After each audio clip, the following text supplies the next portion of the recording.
Assalamualaikum warahmatullahi wabarakatuh. Kembali lagi bersama saya Cynthia Octaviana. Pada kesempatan kali ini kita akan mempelajari tentang pengaruh kemajuan iptek terhadap negara dalam bingkai Bhinneka Tunggal Ika. Ilmu pengetahuan dan teknologi tidak dapat dipungkiri lagi. Kemajuan iptek itu sangat membantu pekerjaan manusia, mulai dari pekerjaan rumah tangga, komunikasi, transaksi ekonomi, semua dipermudah dengan teknologi.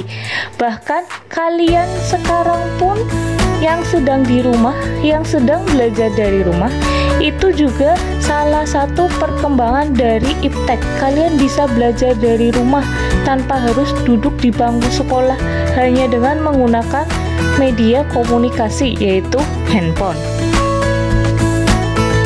Kita akan membahas tentang manfaat iptek dalam beberapa aspek. Yang pertama itu dalam aspek politik. Aspek politik ini berhubungan dengan penyelenggaraan negara. Salah satu contohnya yaitu seperti yang ada dalam gambar, yaitu tentang lapor. Sampaikan aspirasi dan pengaduan Anda melalui www.lapor.co.id. Nah, tujuan dibuatnya lapor ini untuk apa? Untuk masyarakat bisa memiliki suatu saluran dalam pengaduan secara nasional. Jadi kalian mau mengadukan apapun bisa melalui situs lapor ini. Yang kedua, tujuannya itu penyelenggaraan pengaduan dari masyarakat dapat terkoordinir dengan baik. Yang ketiga, meningkatkan kualitas pelayanan publik. Jadi negara itu sudah berusaha untuk memberikan pelayanan yang terbaik, salah satunya itu dalam membuat situs ini, lapor, biar masyarakat itu bisa menyampaikan aspirasinya. Barangkali kalian mau nyoba, silahkan. Contoh manfaat iptek dalam aspek politik yang lainnya yaitu melalui media online dan televisi, yaitu dimanfaatkan untuk media kampanye pemilu. Pastinya kalian sudah pernah melihat debat capres dan cawapres di televisi. Kalian juga sering melihat misal mau ada pilkada, beritanya tentang calon A, calon B, calon C, track recordnya bagaimana. Selain itu pun tidak hanya untuk pemilu saja, tetapi untuk kebijakan-kebijakan pemerintah yang lainnya. Misalnya DPR sedang membuat undang-undang apa, pemerintah menteri ini sedang melakukan gencatan apa, atau sedang melakukan program apa. Hal ini dilakukan untuk mempermudah masyarakat dalam menilai kinerja pemerintah ataupun dalam menilai pasangan calon capres dan cawapres yang akan mereka pilih pun bisa. Nah, ini diantaranya secara keseluruhan manfaat iptek dalam aspek politik. Yang pertama, memberi dorongan bagi konsolidasi demokrasi. Maksudnya memberi kemudahan dalam demokrasi di Indonesia, yang contohnya tadi bisa melihat debat, bisa melihat bagaimana sih si calon A, bagaimana sih si calon B melalui televisi. Yang kedua, menegakkan nilai-nilai demokrasi. Yang ketiga, meningkatkan hubungan dan kerjasama antar daerah. Melalui iptek ini, antar daerah pun bisa melakukan kerjasama dengan mudah dengan melalui media online. Itu sangat membantu kita. Yang keempat, mendorong partisipasi masyarakat dalam pengembangan pemerintah. Masyarakat itu menjadi tahu apa-apa saja sih yang dilakukan oleh pemerintah. Jadi masyarakat pun bisa menilai dan memberikan masukan kepada pemerintah. Yang kelima, memungkinkan kegiatan komunikasi untuk keperluan politik dapat dilakukan secara cepat dan efisien. Tentunya dengan menggunakan media komunikasi kita sangat dipermudah, apalagi di pemerintahan dalam keadaan seperti ini, dalam keadaan harus di rumah saja. Pemerintah bisa menggunakan aplikasi, contohnya Zoom, aplikasi meeting yang lainnya yang bisa digunakan oleh pemerintah dalam melakukan koordinasi, terutama pada masa seperti ini.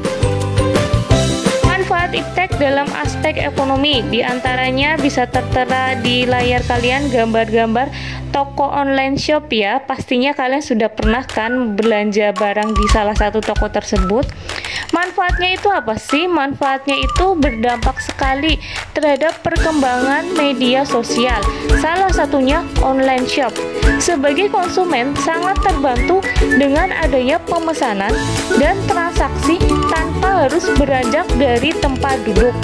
Kalian bisa sambil duduk, kalian bisa sambil tiduran, lihat-lihat barang yang diperlukan, langsung klik, langsung deh bisa pesan lewat hanya dengan genggaman lewat HP. Yang kedua, pembeli pun tidak hanya dari Indonesia saja, bisa dari luar negeri. Jadi itu juga sangat diuntungkan. Misal kalian mempunyai toko online di salah satu platform online shop ini ya, pembelinya pun kan tidak hanya dari Indonesia, bisa saja dari luar negeri, misal tertarik juga bisa membelinya. Contoh saja, kita pun terkadang beli di salah satu online shop ya, pengiriman dari Cina, pengiriman dari luar negeri atau dari mana. Nah, itu juga salah satu keuntungan. Yang selanjutnya, manfaatnya itu adalah selain untuk menjual juga dipermudahkan, yaitu dalam pembuatan toko tanpa harus memiliki lahan. Nah, platform online shop ini kan tidak perlu memiliki lahan besar kan, seperti contohnya di pasar, di pinggir jalan. Nah, hanya bermodalkan handphone yang canggih, kita sudah bisa mendaftarkan diri jika kita punya barang yang akan didagangkan. Masih dalam aspek ekonomi, manfaatnya salah satunya untuk mempromosikan tempat wisata, menjadikan meningkatnya investasi asing atau penanaman modal asing. Yang kedua, makin terbuka pasar internasional bagi produk lokal atau hasil produksi dalam negeri. Yang ketiga, meningkatkan kemakmuran rakyat. Kenapa meningkatkan kemakmuran rakyat? Karena jika pariwisata kita sudah diiklankan sampai ke luar negeri dan mereka para pelancong yang dari luar negeri datang ke Indonesia, ke wisata-wisata Indonesia. Nah, di wisata-wisata Indonesia itu kan ada orang dagang kan, entah itu ada orang yang memarkirkan kendaraan, orang yang berdagang, itu kan biasanya dari masyarakat sekitar, sehingga bisa meningkatkan kemakmuran masyarakat. Itu juga berkesinambungan dengan membuka lapangan kerja bagi masyarakat luas. Yang tadi saya bilang, dalam suatu tempat pariwisata itu kan pasti ada tempat parkir, ada tempat makan, ada kamar mandi yang biasanya itu pun disediakan oleh masyarakat sekitar.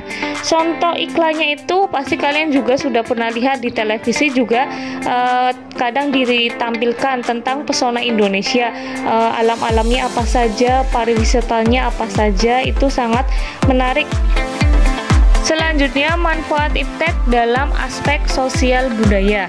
Aspek sosial budaya itu mencakup kehidupan sosial, pendidikan, kesehatan, seni, dan budaya. Tidak lepas pula dari adanya internet. Contohnya yaitu salah satunya Halodoc. Nah, aplikasi ini bisa konsultasi dokter melalui online yang biasanya kita harus mengantri panjang. Dengan aplikasi ini kita bisa berkonsultasi langsung, dokternya juga milih mau konsultasi dengan dokter yang mana. Selain itu juga melalui aplikasi Halodoc ini kita bisa memesan obat yang berada di apotik mana. Itu juga saya sudah pernah mencobanya untuk pemesanan obat. Yang kedua itu sekolah online yang sedang kalian lakukan sekarang di rumah. Kalian pasti tidak pernah terbayangkan di pikiran kalian akan mengalami masa seperti ini, di mana kalian dituntut mandiri untuk sekolah dari rumah, hanya memanfaatkan teknologi yang ada, menggunakan handphone, menggunakan laptop, menggunakan jaringan internet yang kuat. Nah, itu sudah kalian rasakan sendiri manfaatnya. Yang ketiga, melalui media sosial. Di Di media sosial ini juga salah satunya ada manfaatnya, kita bisa melihat berita-berita terkini dari teman-teman kita yang sudah lama tidak berkomunikasi. Biasanya kan kita hanya berteman di Instagram, hanya melihat story-nya dia, setidaknya kita mengetahui kabarnya dia walaupun kita tidak saling bertegur sapa. Selanjutnya, manfaat iptek dalam aspek hukum. Contohnya itu dengan adanya e-tilang itu manfaatnya apa? Manfaatnya itu untuk menekan pelanggar lalu lintas. Makin menguatnya supremasi hukum, masyarakat pun menjadi lebih taat aturan karena mereka takut ditilang. Masyarakat Indonesia itu sangat sangat takut ditilang. Kalau udah ada gerombolan polisi nih ya, pasti udah khawatir sendiri lah ya. Tapi kan sekarang itu media sudah canggih, ada beberapa di kota-kota besar sudah menggunakan e-tilang yang hanya menggunakan CCTV di biasanya itu di perempatan yang ada lampu merahnya. Yang selanjutnya itu manfaatnya pengawasan terhadap hukum menjadi lebih mudah karena polisi itu tidak harus berada di situ, tidak harus berada di pos polisi. Hanya polisi itu bisa mengawasi melalui layar monitor yang menyebabkan bisa mengetahui siapa aja sih yang tidak menggunakan helm.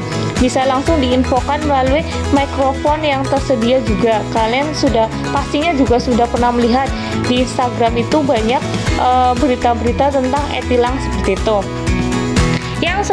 Contoh yang selanjutnya yaitu tentang aplikasi Sakpole, yaitu pembayaran pajak motor hanya menggunakan aplikasi Sakpole ini khusus untuk Jawa Tengah saja ya. Dan e-filing yaitu pelaporan SPT online, pelaporan pajak secara online.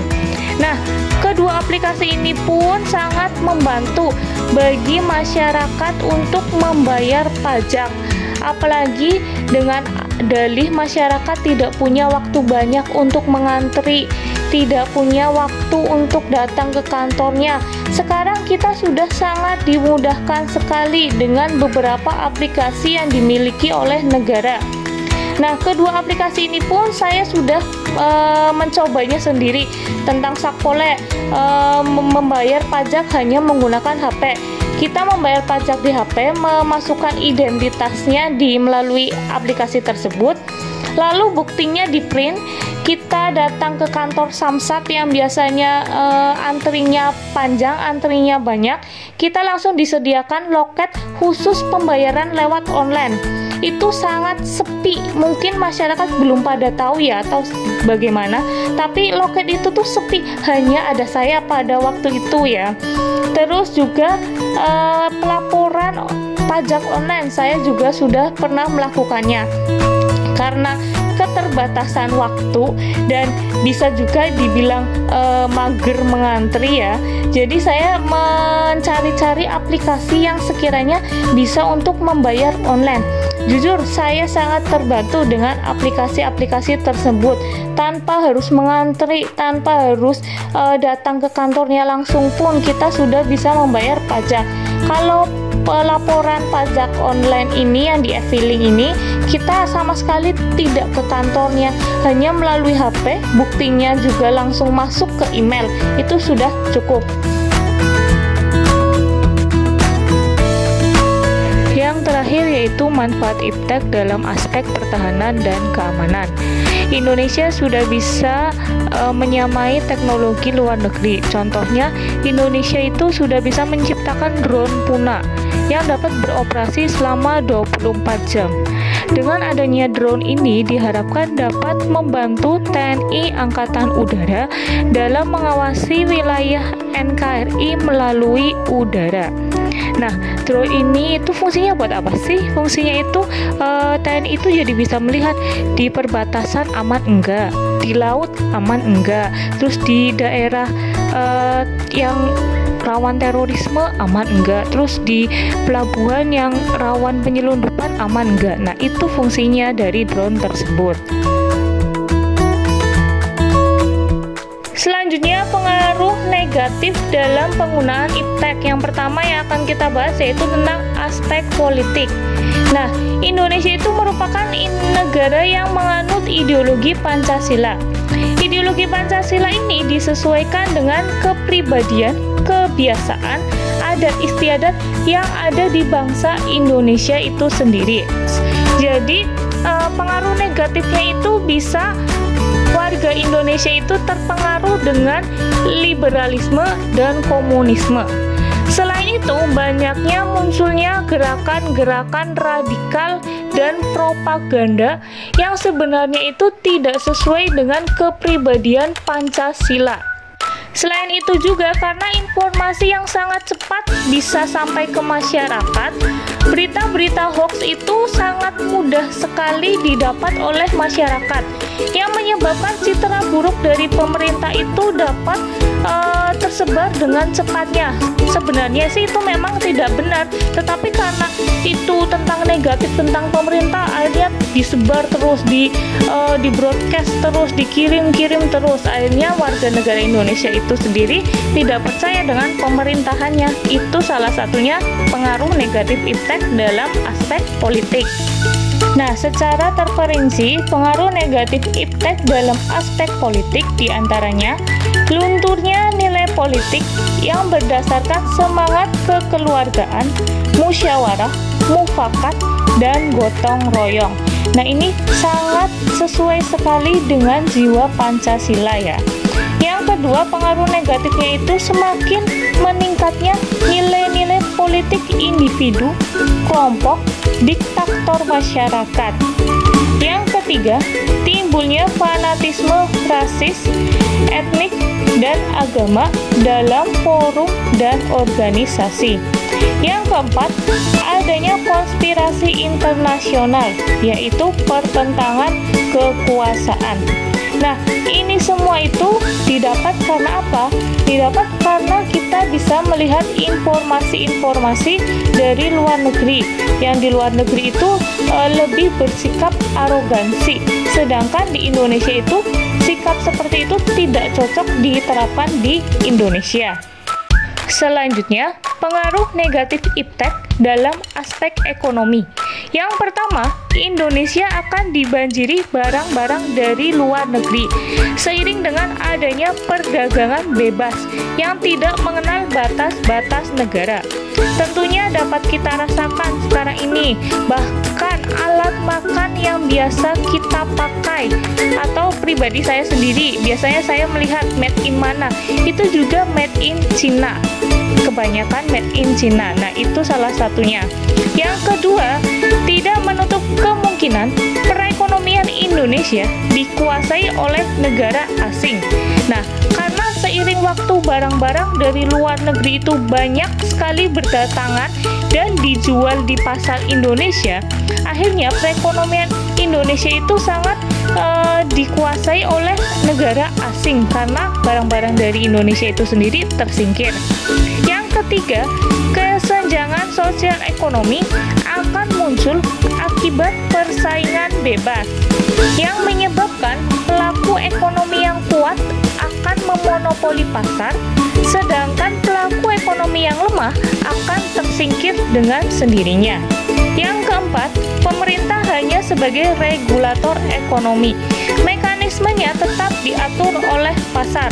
Walaupun misal contoh, pemerintah Indonesia sudah menstop barang-barang dari luar negeri atau meminimalisir barang-barang dari luar negeri. Akan tetapi pasar lebih suka barang-barang dari luar negeri. Otomatis penjual pun akan selalu stok barang-barang dari luar negeri itu sendiri. Yang kelima, munculnya gaya hidup konsumtif. Apa-apa serba beli, padahal contoh misal di rumah sendiri pun bisa membuatnya sendiri. Contoh kalian di rumah bisa membuat mie instan sendiri, tetapi karena kalian mager, karena kalian males, apalagi sekarang ada aplikasi yang namanya GoFood. Nah, tinggal diklik, nah kita menunggu makanannya datang sendiri. Enak sekali kan kalau kita tidak bisa mengerem hal-hal yang seperti itu. Yang keenam, koperasi sulit berkembang. kita akan membahas pengaruh negatif iptek dalam aspek sosial budaya. Yang pertama itu munculnya sikap hedonisme, yaitu kenikmatan pribadi dianggap sebagai suatu nilai hidup tertinggi. Contohnya itu apa? Contohnya itu ya minum-minuman keras, pergaulan bebas, suka foya-foya, itu diantaranya adalah sikap hedonisme. Nah, untuk para remaja seusia kalian, ini biasanya lagi sukanya jalan-jalan terus, sukanya beli-beli ini, beli-beli itu, menghambur-hamburkan uang, itu juga termasuk gaya hidup yang hedonis. Yang kedua yaitu munculnya sikap individualisme, karena mereka merasa bisa memenuhi kebutuhannya sendiri melalui satu genggaman di dalam HP kalian semua. Jadi kalian tuh berasa sibuk sendiri dengan dunia kalian. Yang ketiga, munculnya gaya hidup yang suka konsumtif barang-barang dari luar negeri, yang tadi sudah dijelaskan juga di aspek ekonomi.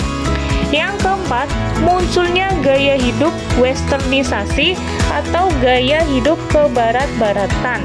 Contohnya itu apa? Meniru model pakaian yang biasa dipakai orang-orang barat. Contohnya itu yang memakai rok mini.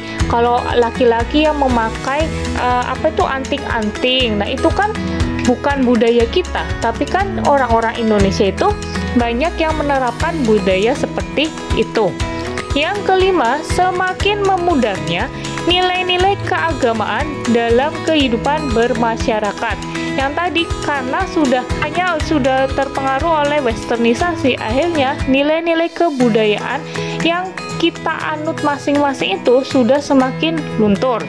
Yang keenam, semakin memudarnya semangat gotong royong, solidaritas, dan kepedulian. Pengaruh negatif iptek dalam aspek sosial budaya bisa terjadi juga dalam dunia pendidikan.